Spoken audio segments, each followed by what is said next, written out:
put some stripper on. This is the Cooper's stripper.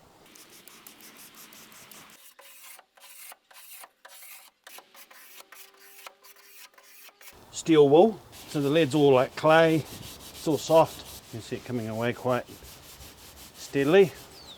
But what you've got here is raw steel.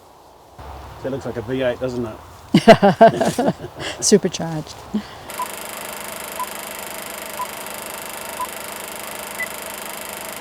Simon Cooper here from Cooper Strip Club, and we're coming to you today from just outside of Taupo, which is in New Zealand. And again. the voice from the cheap seats. Oh, that's right. My camera girl is Dory, so she reminds me of all the stuff I forget to say. So we've got this Humber 80 that we found recently, and Marty has said I can strip the bonnet. So I've got to get rid of all this, all the growth.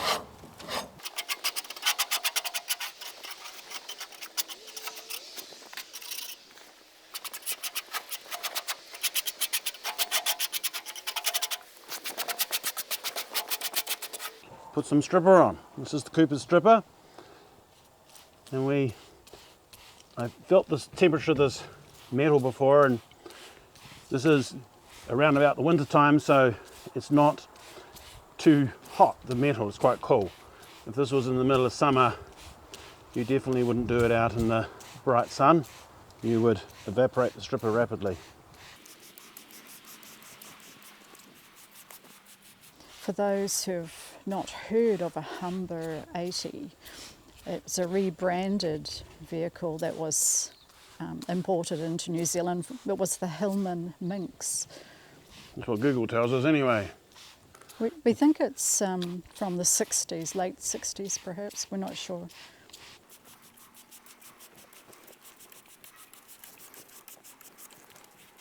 So are you stripping the bonnet or the hood? In this case, it's a bonnet because it's an English car, and the Commonwealth English language, it's always a bonnet, but if it's American, it's a hood. So we're going to leave that to absorb. Our stripper's really, really thin, and we make it thin so that it absorbs. You can probably already see that the stripper's going quickly deep into the paint. The stripper's virtually pH neutral, and what that means is it's not going to do any damage to the metal. It's very, very user-friendly. Simon, is it one spray? No, what I'm going to be doing, I did a test earlier, and it took 10 to 15 minutes to get the paint down to the metal, and during that time we're going to put another coat on to keep the surface saturated with the paint with the stripper. And you literally just put more straight over the top, but it's still quite wet at the moment, so we'll leave it a bit longer. We actually call these sorts of projects a diamond in the rough, and this is pretty rough, and it's in the rough, so this is going to be cool. So we'll see what sort of shiny metal we get. So again, as I said before, we just keep the surface damp with the stripper so it keeps on working its way through. If you hear a snap, it's my ankle. Some paints blister, don't they, where others just go soft. Oh, exactly, this is a good point. Often people with paint stripper, they expect it to be all bubbly and blistery, but this is actually a lot of lead in this one, and lead doesn't bubble. And so when I did a test on this one, it just comes off like a paste, which you'll see afterwards. So how is Cooper's with lead-based paints? Fine, lead's only a problem if it's in dust form. So if you're sanding everything off, you're going to have lead in the air and you're going to inhale it, and that's all fun. And even if you wear a mask, it's still going to go everywhere else anyway, and then when you got your mask off, it'll get you then. Afterwards, you're going to see it coming off its paste, and it's wet, and there is just no lead to get to you, so it's ideal for that. And we're not introducing heat either. No, when you sand, you've got there's a lot of distortion can happen to the metal, and so you really don't want to be sanding this sort of thing off or heat gunning it off or these sorts of things. Some of the blasting systems can also create heat that causes a problem. When I first looked at this one, it was how much is actually not got any rust, and I think that the best part of the car was the actual bonnet, so we're going to find out later how much rust is there, but fingers crossed it should be good. The rest of the car, like you look at the roof, it looks pretty stuffed. But what was good with this was all this chrome and the glass and the hubcaps and all that. And Marty, the owner of the car, he's looking for a new home for it. And so someone's doing up one of these and they need a bit more chrome, that sort of stuff. He doesn't want to just sell the little bit of chrome, he wants to have it all go away. So just put in the comments if you're interested in this beast and we'll see if it still is here. Will Cooper's impact chrome? Won't touch chrome at all. That's ideal. Okay, we've had about a quarter of an hour. We've got a couple of coats of stripper on, and now we're going to lightly drag the finish off. We've got this, it's a tungsten blade and a big handle, okay? And I've taken the corners off with a diamond file. It's very hard to see, but what it's doing is we're trying to avoid any chance of gouging. So we're doing this lightly. We're not getting in there and gouging away, that sort of thing. The paint's gone soft.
What have you got there, Simon? We call it a 4-edge blade, and the short edge has got this curve, a hump in the blade, and it's ideal for these sort of areas. And what we're doing here is just taking off bulk. We're not bothered by if everything gets down to the metal straight away. It's always nice if it does, but it depends on the thickness of the paint and how baked on it is and all these things.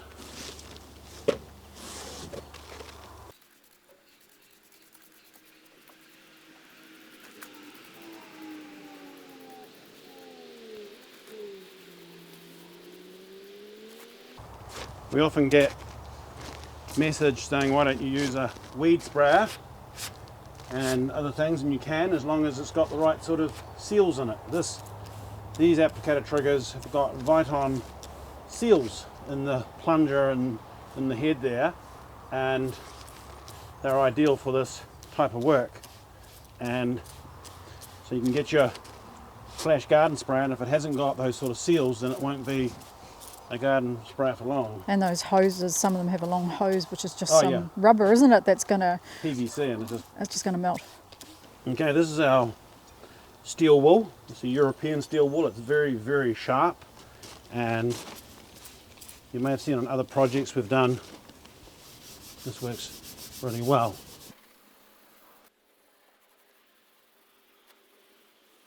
So the lead's all like clay, it's all soft. It's sometimes just easier to do it with a wool like this. If you think it's drying out a little bit, then just puff a little bit more stripper on, keep that surface wet, makes the process easier.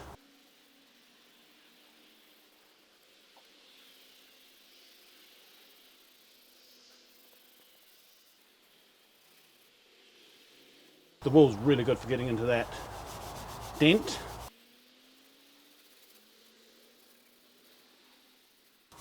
I get the question often about will Coopers do anything to the rust? It won't neutralise the rust or that sort of thing, but it softens all the crusty stuff up. And when I'm going across it with the steel wool right now, Just descaling it all, but it still needs the raw metal still needs to have treatment done to it. So it's a good way of fully exposing what is or isn't there. You can see it coming away quite steadily.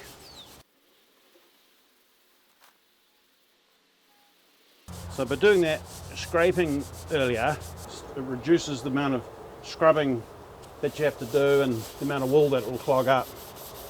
So this then goes quicker than it would have. A lot of steel wools you get are quite crumbly and quite blunt. This wool is very, very sharp. That's ideal to chop through that soft clay lead.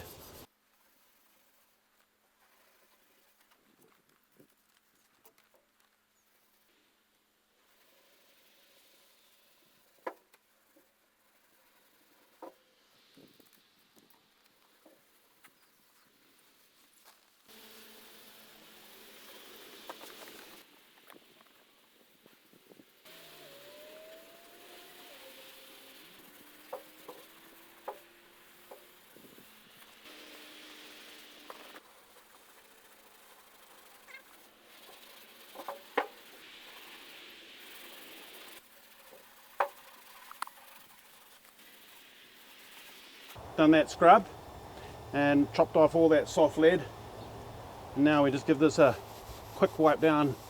Looks like some pretty good order for what it's been through.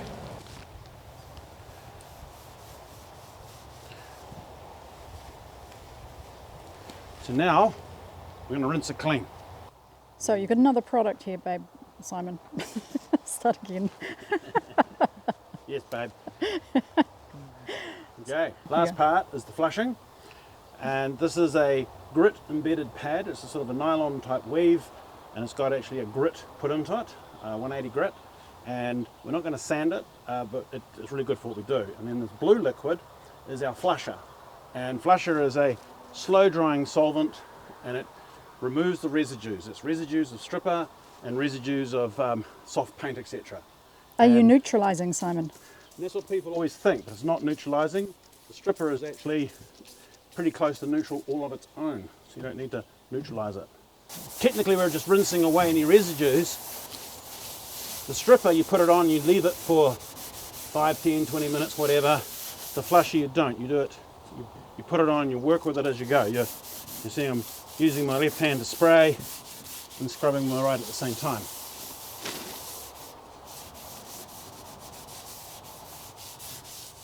When's the optimum time to flush the surface?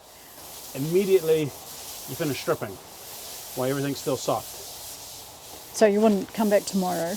No, definitely not, because everything's gone hard, and you're going to use twice as much elbow grease and flusher. But what you've got here is raw steel. It hasn't been warped or anything, and then you can see what you've got and decide on what you want to do with it.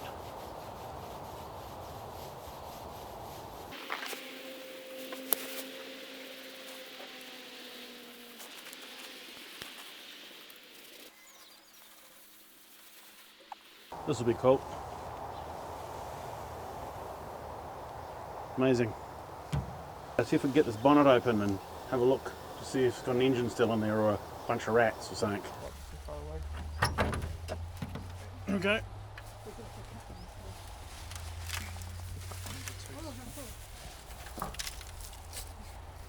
It's had a few vermin in here over time. That looks like a V8, doesn't it? Supercharged.